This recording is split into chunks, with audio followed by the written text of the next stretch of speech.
In this tutorial, I'd like to look at Vlookup errors.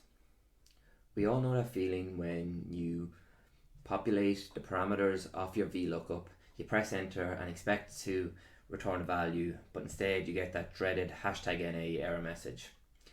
So here I want to look at what may be causing those errors and how we can possibly fix them. So I'm going to look at an example here. Just a quick reminder, our VLOOKUP has 4 parameters: lookup value, table array, column index number, and range lookup.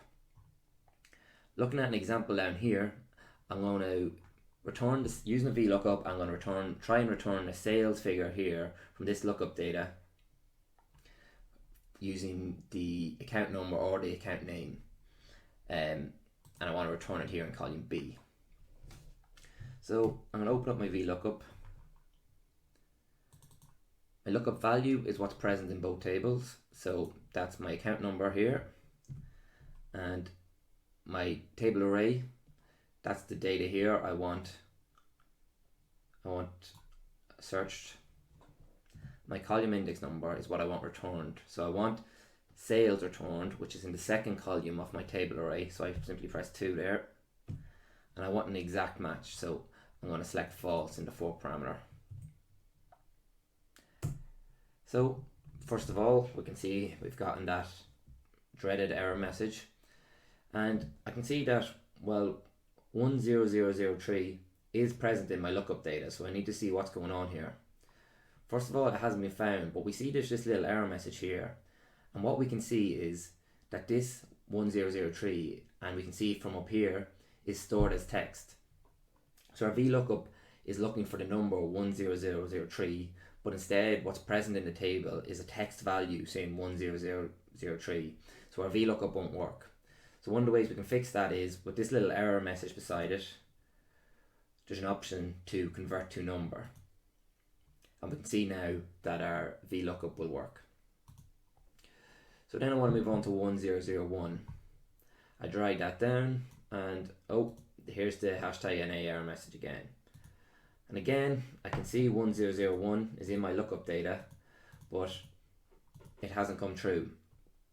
Well, one thing is I've just dragged that down here, but I haven't locked my table array in the first formula. So in the first formula on row 20, the table array reads E20 to F25.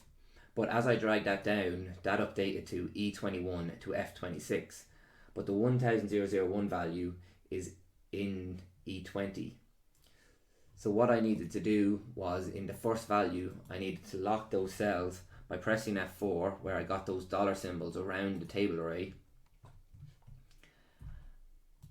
And then I can drag that down, knowing that now that my table array is locked, it will automatically keep the table array the same as it did before, and so the 1001 value will come true. I drag that down again, and again I've got #NA. So this time my lookup value is a text value, but I can see Johnson in the lookup data. It looks like it should return for my VLOOKUP, so it's not obvious here why that's come back as an error message.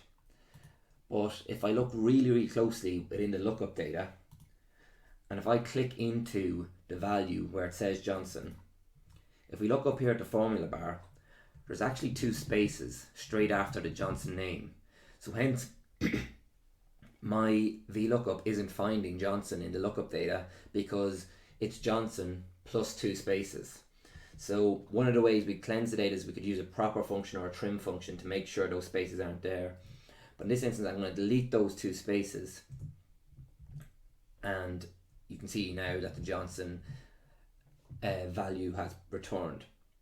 So spaces, your VLOOKUP is looking for an exact match. So a space that is in your lookup value or in your table array will distort your VLOOKUP. And then we're going to drag this down to our final value, which is 10005, and this one does come back with a numerical value, but I can see here 1005 should be 40,000. So what's going on? Why has it not returned? Why is it returned 30,000 when I can see 40,000 here?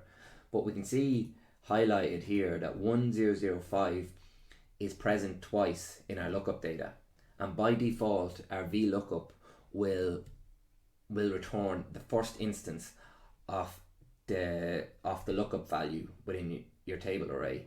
So it has returned 30,000 as opposed to 40,000 because the value is present twice in your lookup data. So if you find your VLOOKUP returns a value you weren't expecting, check your lookup data for duplicate entries of your lookup value.